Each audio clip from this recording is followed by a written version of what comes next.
നിങ്ങൾ എപ്പോഴെങ്കിലും ഒന്ന് ചിന്തിച്ചിട്ടുണ്ടോ, നമ്മൾ എത്ര മണിക്കൂർ പഠിക്കുന്നു എന്നതിലല്ല, മറിച്ച് എങ്ങനെ ചിന്തിക്കുന്നു എന്നതിലാണ് നമ്മുടെ പഠനത്തിന്റെ റിസൾട്ട് ഇരിക്കുന്നതെന്ന്?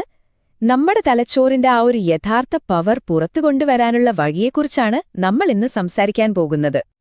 നമ്മളിൽ പലർക്കും എപ്പോഴും തോന്നുന്ന ഒരു കാര്യമാണിത്. ചിലപ്പോ രാത്രി മുഴുവൻ ഉറക്കമൊഴിച്ച് പഠിക്കും, പക്ഷെ പരീക്ഷാഫലം വരുമ്പോഴോ വലിയ നിരാശയായിരിക്കും. എന്തുകൊണ്ടാണ് നമ്മൾ ഇത്ര കഷ്ടപ്പെട്ടിട്ടും പലപ്പോഴും വിചാരിച്ച ഫലം കിട്ടാതെ പോകുന്നത്? നമുക്കൊന്ന് നോക്കാം. ഈയൊരവസ്ഥ നമുക്കെല്ലാവർക്കും പരിചയമുള്ളതായിരിക്കുമല്ലേ? എല്ലാം പഠിച്ചു സെറ്റായി എന്ന് വിചാരിച്ച് പരീക്ഷാ ഹാളിലേക്ക് കയറും. പക്ഷെ ചോദ്യപേപ്പർ കാണുമ്പോൾ തലച്ചോറ് പെട്ടെന്ന് ബ്ലാങ്ക് ആയതുപോലെ തോന്നും. ഇത് നിങ്ങളുടെ മാത്രം പ്രശ്നമല്ല. ഇതിന് പിന്നില് ശരിക്കും ഒരു കാരണമുണ്ട്. അതെന്താണെന്ന് നമുക്ക് മനസ്സിലാക്കാം. ഇവിടെയാണ് നമ്മൾ നമ്മുടെ ചിന്താരീതി തന്നെ മാറ്റേണ്ടത്. പ്രശ്നം നിങ്ങളുടെ കഠിനാധ്വാനത്തിന്റെ കുറവല്ല, മറിച്ച് നമ്മുടെ ചിന്തയുടെ രീതിയിലാണ്. പഠിക്കുന്ന മണിക്കൂറുകൾ കൂട്ടുന്നതിലല്ല കാര്യം, ആ മണിക്കൂറുകളിൽ നമ്മുടെ തലച്ചോറിനെ എത്രത്തോളം എഫക്റ്റീവായി ഉപയോഗിക്കുന്നു എന്നതിലാണ് യഥാർത്ഥ വിജയം ഒളിഞ്ഞിരിക്കുന്നത്. ഈ പഠനത്തിലെ പ്രശ്നങ്ങളുണ്ടല്ലോ, അത് ശരിക്കും ഒരു മഞ്ഞുമലയുടെ അറ്റം പോലെയാണ്. നമ്മൾ പുറമേ കാണുന്നത് വളരെ കുറച്ചു മാത്രം. യഥാർത്ഥ പ്രശ്നത്തിന്റെ ഒരു 80% നമ്മുടെ കണ്ണിന് കാണാൻ പറ്റാത്തൊരിടത്ത് ഒളിഞ്ഞിരിപ്പുണ്ട്. അതെന്താണെന്നല്ലേ നോക്കാം. നോക്കൂ, സാധാരണ പഠനം മോശമാകുമ്പോൾ നമ്മൾ എന്തൊക്കെയാ പറയാറ്? ടീച്ചർ പഠിപ്പിച്ചത് ശരിയായില്ല, ക്ലാസ്സിൽ ശ്രദ്ധിക്കാൻ പറ്റിയില്ല, അല്ലെങ്കിൽ സമയം കിട്ടിയില്ല എന്നൊക്കെ. സത്യം പറഞ്ഞാൽ ഇവയെല്ലാം ലക്ഷണങ്ങൾ മാത്രമാണ്. യഥാർത്ഥ കാരണം ഇതൊന്നുമില്ല. ഇതാണ് ആ ഞെട്ടിക്കുന്ന സത്യം. പഠനത്തിലെ 10-8 പ്രശ്നങ്ങൾക്കും കാരണം ഒരേയൊരു കാര്യമാണ്: ദുർബലമായ കൊഗ്നിറ്റീവ് കഴിവുകൾ. വളരെ സിമ്പിളായി പറഞ്ഞാൽ, ചിന്തിക്കാനും ഓർമ്മിക്കാനും ശ്രദ്ധിക്കാനുമുള്ള നമ്മുടെ തലച്ചോറിന്റെ ബേസിക്കായ ശേഷി കുറയുന്നത്. ഇത് വെറും പരീക്ഷയിലെ മാർക്കിന്റെ കാര്യം മാത്രമല്ല കേട്ടോ. പതുക്കെ പതുക്കെ എന്നെക്കൊണ്ട് ഒന്നിനും കഴിയില്ല എന്നൊരു തോന്നലുണ്ടാവും. നല്ല അവസരങ്ങൾ മുന്നിൽ വരുമ്പോൾ പോലും നമ്മൾ പിന്മാറും. ഇത് ഒരു കുട്ടിയുടെ ഭാവിയെ തന്നെയാണ് കാര്യമായി ബാധിക്കുന്നത്. എന്നാൽ ഇവിടെയാണ് ഏറ്റവും വലിയൊരു സന്തോഷവാർത്തയുള്ളത്. നമ്മുടെ തലച്ചോറിന്റെ കഴിവുകളൊന്നും ജന്മനാ കിട്ടിയതും പിന്നെ മാറ്റാൻ പറ്റാത്തതുമായ ഒന്നല്ല. അത് നമ്മുടെ ശരീരത്തിലെ ഒരു പേശി പോലെയാണ്. നമുക്കതിനെ നന്നായി പരിശീലിപ്പിച്ച് ശക്തമാക്കാൻ പറ്റും, അപ്ഗ്രേഡ് ചെയ്യാൻ പറ്റും.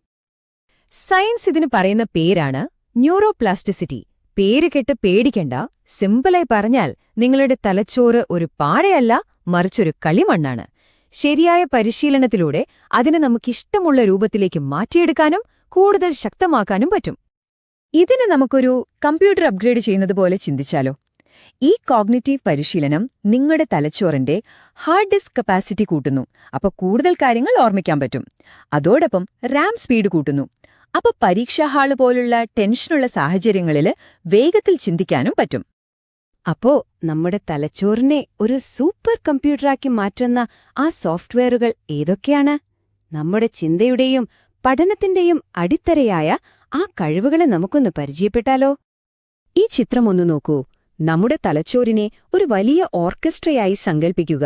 പഠനമെന്ന സംഗീതം മനോഹരമാകണമെങ്കിൽ ഓർമ്മ, ശ്രദ്ധ, വേഗത തുടങ്ങിയ എല്ലാ ഉപകരണങ്ങളും ഒരുമിച്ച് ഒരേ താളത്തിൽ പ്രവർത്തിക്കണം.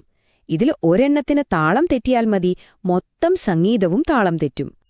ഈ കഴിവുകളാണ് നമ്മുടെ പഠനത്തിന്റെ ശരിക്കുള്ള എഞ്ചിൻ. ശ്രദ്ധ എന്തിനാണ്? ക്ലാസ്സിൽ പൂർണ്ണമായി മുഴുകാൻ. ഓർമ്മയോ? പഠിച്ചത് മറക്കാതിരിക്കാൻ.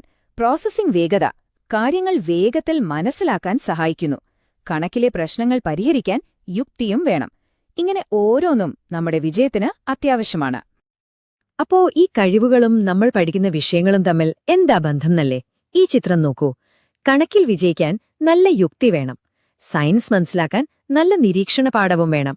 ഭാഷകൾക്ക് നല്ല ഓർവശക്തിയും. ഓരോ വിഷയവും ജയിക്കാൻ അതിനുവേണ്ട പ്രത്യേക കഴിവുകൾ നമ്മൾ വളർത്തിയെടുക്കണം. അപ്പോൾ നിങ്ങളുടെ പ്രശ്നം ഒരുപക്ഷെ വിഷയത്തിലായിരിക്കില്ല, അതിനുവേണ്ട അടിസ്ഥാന കഴിവിന്റെ കുറവിലായിരിക്കും. ശരി, അപ്പോൾ ഏറ്റവും പ്രധാനപ്പെട്ട ചോദ്യം ഇതാണ്: ഈ കഴിവുകൾ നമുക്ക് എങ്ങനെ വളർത്തിയെടുക്കാം? വെറുതെ എന്തെങ്കിലും ചെയ്താൽ പോരാ.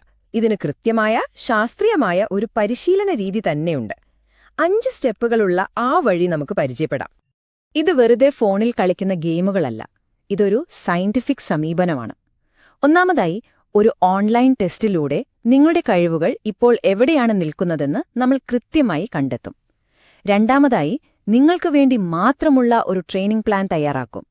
പിന്നെ നിങ്ങളുടെ പുരോഗതി ഞങ്ങൾ നിരീക്ഷിക്കും, ഫീഡ്ബാക്ക് തരും, ഏറ്റവും രസകരമായ കാര്യം, ഇതെല്ലാം ഒരു ഗെയിം കളിക്കുന്നത് പോലെ എൻജോയ് ചെയ്താണ് നമ്മൾ ചെയ്യുന്നത്. ട്രെയിനിങ്ങിന് മുൻപും ശേഷവുമുള്ള ഈ റിപ്പോർട്ടുകൾ തമ്മിലുള്ള വ്യത്യാസം കണ്ടോ? ചിതറിക്കിടന്ന കഴിവുകൾ ഒരുമിച്ച് ചേർന്ന് എത്ര ശക്തമായെന്ന് നോക്കൂ. ഇത് വെറുമൊരു റിപ്പോർട്ടല്ല, ഇത് മാറ്റം സാധ്യമാണ് എന്നതിന്റെ ഉറപ്പാണ്. ഇതേ മാറ്റം നിങ്ങൾക്കും നേടാൻ സാധിക്കും. നല്ല മാർക്ക് വാങ്ങുന്നത് തീർച്ചയായും വലിയ കാര്യമാണ്. പക്ഷേ ചിന്തകൾക്ക് മൂർച്ച കൂടുമ്പോൾ അതിന്റെ ഗുണം ക്ലാസ് റൂമിൽ മാത്രം ഒതുങ്ങില്ല.